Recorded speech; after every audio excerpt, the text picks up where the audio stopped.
The afternoon sun casts long shadows on the pavement, and the busy murmur of the city fills my ears.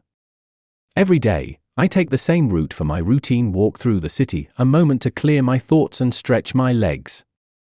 Today, however, the familiar streets offer me an unexpected sight. As I round the corner of 7th Avenue, my heart skips a beat. There, just ahead, is Viola, my wife. She's supposed to be at a yoga class, yet here she is, her arm linked with that of a stranger, a man I've never seen before. They're laughing, his hand brushing her back casually as they slip into the cozy embrace of Café Rosetta. A surge of curiosity mixed with an unsettling gut feeling prompts me to follow. Inside, the cafe buzzes with the clinks of coffee cups and the hum of subdued conversations. I keep a low profile, choosing a secluded table with a view of the entire cafe.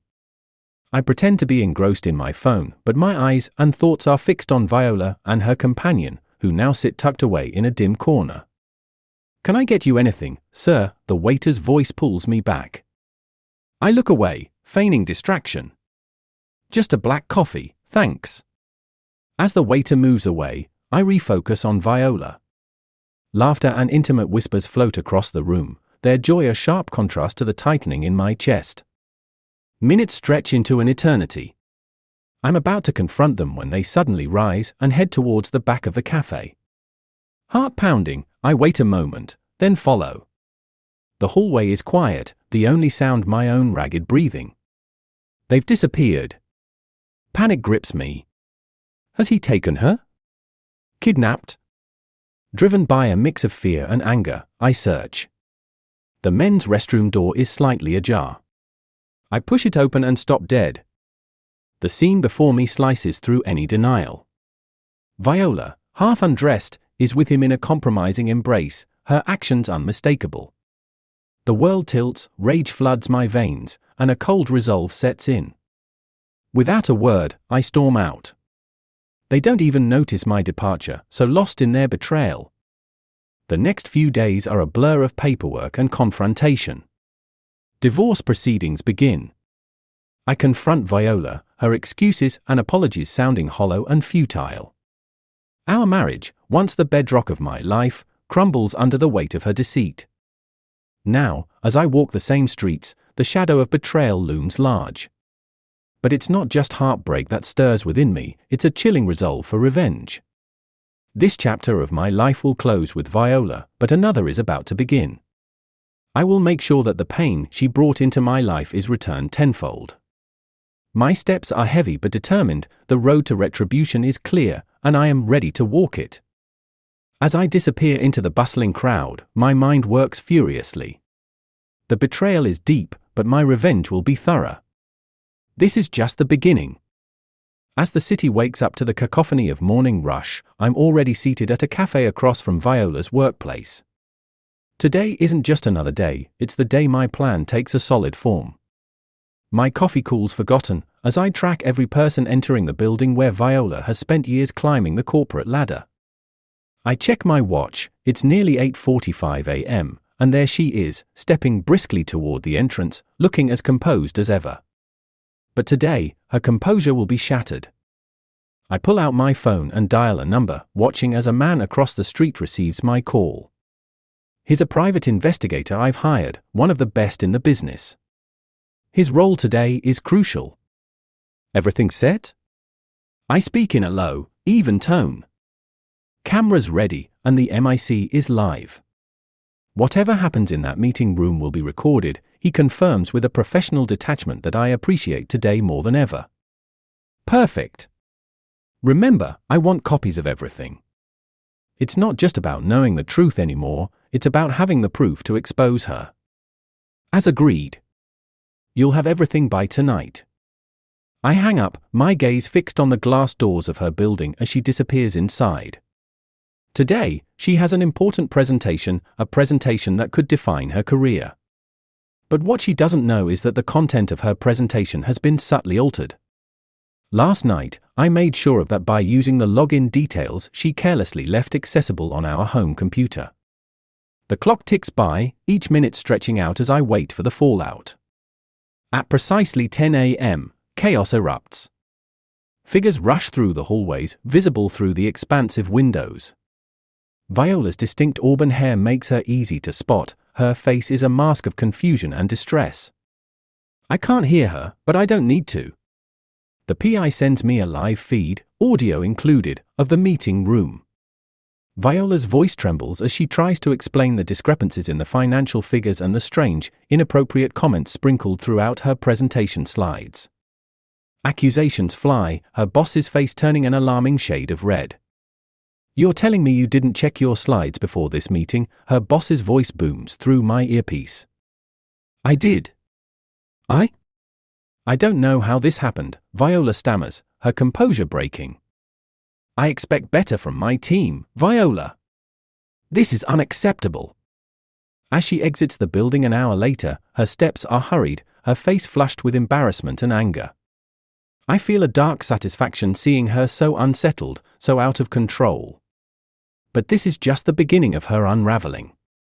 I follow her at a distance as she makes her way to the park nearby, a spot where she often goes to clear her mind. Today, I confront her there, amidst the autumn leaves that match her hair. Viola, I call out as I approach.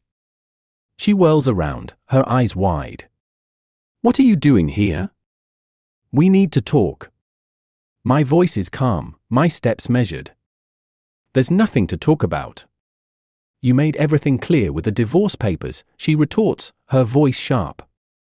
Oh, but there is. How did your presentation go? I ask, watching her closely. Her face falls, and I know I've struck a nerve. Why are you doing this? Haven't you done enough? Just making sure you experience a fraction of the pain you caused me, I say, my words cold and precise. She shakes her head, tears welling up. I made a mistake, but you're turning this into a vendetta. A mistake? No, a mistake is forgetting to turn off the stove, not cheating. My tone is biting. And yes, this is a vendetta. You shattered everything, Viola. I'm just picking up the pieces. As I walk away, leaving her sobbing on a park bench, I feel no sympathy, only a relentless drive to continue my plan. This is just one check on the board of our twisted game. And I'm far from done. The afternoon drizzle taps a steady rhythm against the city sidewalks as I watch from the shadow of an old bookstore. It's a strategic spot with a clear view of the boutique where Viola often shops, a place filled with memories of better days. Today, I'm here not to reminisce, but to set the next piece of my plan in motion. I check my watch, ensuring that the timing aligns with the schedule I pried from her best friend under the guise of patching things up. At precisely 3 p.m., Viola steps into the boutique, her figure cloaked in a sleek raincoat that fails to hide her hurried steps. Inside, the boutique is a carefully curated world of luxury and style. I step in just minutes after her, my presence unnoticed among the small crowd of shoppers. My heart pounds not from fear, but from the adrenaline of what I am about to do. I spot her browsing through a rack of designer dresses, her touch lingering on a particularly striking red gown. It's the same color she wore the first time I told her I loved her. The irony isn't lost on me. Quietly, I approach the counter, pulling out a small envelope from my jacket. Excuse me, I say to the attendant, a young woman with a polite smile. Could you please give this to that lady over there? I nod subtly toward Viola, ensuring my face remains partially obscured by my hood. Of course, sir, she replies, taking the envelope with a slightly puzzled look. As I turn to leave, I position myself where I can see the exchange. The attendant hands Viola the envelope. Her expression shifts from curiosity to shock as she reads the contents, a series of printed emails between her and the man from the cafe. I had them delivered to my inbox by the private investigator, a reminder of her betrayal. Viola's eyes scan the boutique, searching for the sender.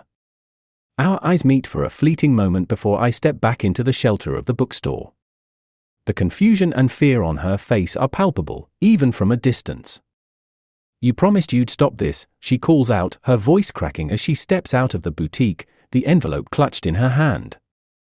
I step forward, meeting her in the middle of the bustling street, the rain a mere whisper compared to the storm brewing between us. This ends when I say it ends, I reply, my voice steady despite the turmoil inside.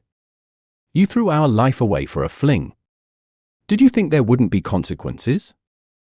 Viola shakes her head, tears mingling with the raindrops on her cheeks. I made a mistake.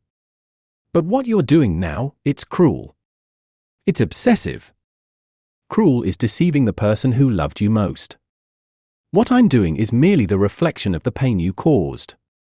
My words are like daggers, each one deliberate and sharp. I'll make it right. Please, just stop this, she pleads, her voice desperate.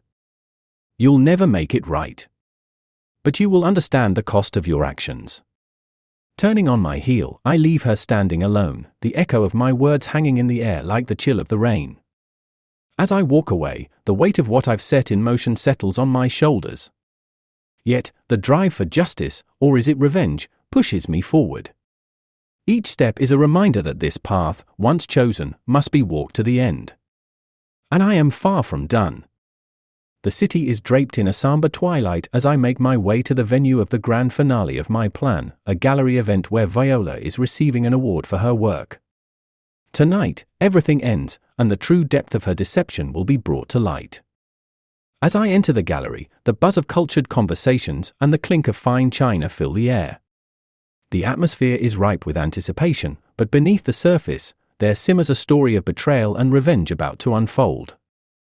Viola stands at the center of the room, surrounded by admirers. She's the picture of success, unaware of the storm that's about to break. I've orchestrated the entire evening to ensure maximum impact. The gallery owner, an old school friend, unknowingly plays into my hands, having agreed to display a special presentation I prepared in honor of Viola. As the clock strikes 8, the lights dim and a hush falls over the crowd. Viola's face is illuminated by the glow of the projector as the first slide appears. It's a beautiful image of her, captured in happier times. Then, the images shift, revealing her with the stranger from the cafe, their intimate moments caught on camera. The crowd murmurs, turning to whispers as each slide exposes more of Viola's secret life. Her face turns pale, her eyes wide with horror. She searches the room frantically, her gaze landing on me. I step forward, meeting her stare with a cold, unforgiving smile. Enjoying your evening, Viola? I ask loudly enough for those nearby to hear. What is this? Why are you doing this to me? She stammers, her voice barely above a whisper. You know why, I reply. Everyone here should see the true face behind the facade. You're not just a cheater, but a liar to everyone who ever trusted you. The final slide is the most damning, proof of her financial deceit, funds embezzled from the company that trusted her, funneled to her lover. The gasps from the crowd are nearly palpable, as are the looks of disgust and judgment. Viola tries to speak, to deny, but the evidence is irrefutable. I was going to tell you everything, she pleads with me, tears streaming down her face. It's too late for confessions, I say, turning to address the stunned audience. This is the woman you celebrate tonight. A fraud in her personal and professional life.